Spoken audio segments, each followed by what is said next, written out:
Hey there, Internet friends. Trevor Starkey here with another episode of AC Discovery, my weekly Saturday show where I sit down and talk about anime and or comics that I'm discovering. This week, the journey to Death Note is nearing an end, as we're going to go over episodes Selection and Scorn, and I believe this is episode 32 and 33 out of 37, so I believe there's only two more of these episodes of Trevor Watches Death Note to go. I'm almost done with the series. Finally. Because as I kind of think about these two episodes, it's gotten really slow. There's still stuff going on, but the episodes are really kind of trudging along. And this one, Selection starts out with who we left off with in the last episode, Teru Mikami, having been selected as basically like the hand of Kira. He's now got the Death Note, and it's his job to kind of kill whoever Kira wants him to kill, so that light is basically removed enough from it that, like, suspicion gets thrown off of him. So we spend the first probably third of the episode kind of getting to know Teru, which is, I think, a problem with introducing characters like this late in the game. It's like the momentum of the series just kind of flatlines as we get to know this kid who sees things very linearly as good or evil, which is boring and kind of like I made a note that it kind of reflected the show veering away from like the gray lines of this kind of scenario, and now we're only seeing things in black and white. There's good and evil, and it's disappointing when there was a whole spectrum of kind of emotions and rationalities that we had the opportunity to experience, and now it's just good or bad. And it's completely stupid that this guy doesn't see killing bad guys as being a bad act in and of itself. So anyway, Mikami sees himself as chosen by God, and also in this episode we have Mikami choosing Kiyomi Takada, who it turns out is like the ex-girlfriend of Light from like 20 episodes ago, from when Light was going off to college, and basically was like, yeah, Misa, I need to date other women to not be tied down to throw people off the scent of me being Kira.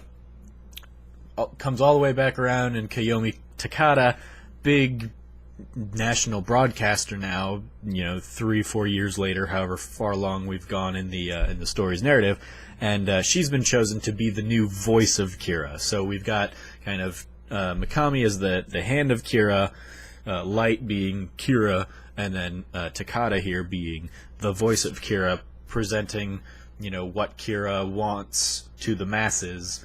Through all this, you also have a quick throwaway of Mello monitoring Misa, who, as we know from previous episodes, has thrown away her Death Note. She's relinquished her Death Note to Mikami here, I believe.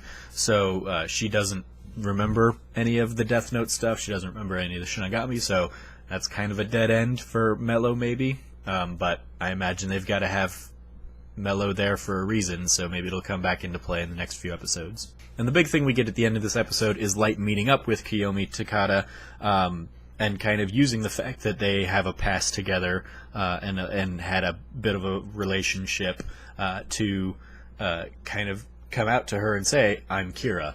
Which he's able to do because he tells the task force not to listen in or watch the conversation. He tells them to remove the wiretaps, and they do, for plot reasons, I guess.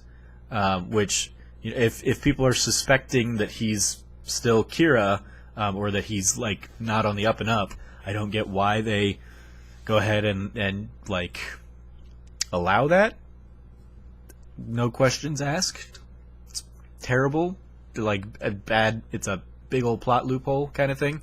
But it gives Light the opportunity to kind of confess that he's Kira to both Kiyomi and Teru in this sequence, because he calls in, talks to Kiyomi, and asks to talk to whoever she's talking to, assuming that whoever is able to have a private audience with her must be Kira. for some reason, I guess. Anyway, Light says, I'm Kira, and, do as I say and you'll be a goddess in the new world that I create. So, that was this episode. It was very slow and, lethargic, especially because we had the first, 7 or 8 minutes just kind of getting to know this brand new character, and then another few minutes getting a little bit of a refresher on this other character from 20 episodes ago. But there was a lot going on in there, so, it was a fine episode. And then in the next episode, Scorn, we kick off with N flying to Japan, and he magically deduces, again, because there's only a few episodes left, and he's got to get caught up, apparently. He figures out pretty much everything that's going on with Light and Kiyomi and Mikami, and how they're all connected. And he's got little Lego figurines that he's using to identify, L/Kira and X Kira, who is basically Mikami, and then you've got Kiyomi as the connecting dot between the two. Because Nier has flown to Japan, Light instructs Mikami to give Kiyomi some spare Death Note papers and start using a fake Death Note for reasons. Kiyomi and Misa have a very tense evening together as basically Kira's two lovers, two romantic entanglements. I don't know. Misa very jealous, and Kiyomi very much he's told me I'm going to be his goddess. I don't care what you have to say. He's clearly done with you. Ha ha ha ha ha. And Misa gets very drunk. But probably the biggest thing out of this episode is that one of the SPK members is tailing Mikami and sees him use a notebook to seemingly kill some sexual deviant on a subway who's trying to basically look up some girl's skirt.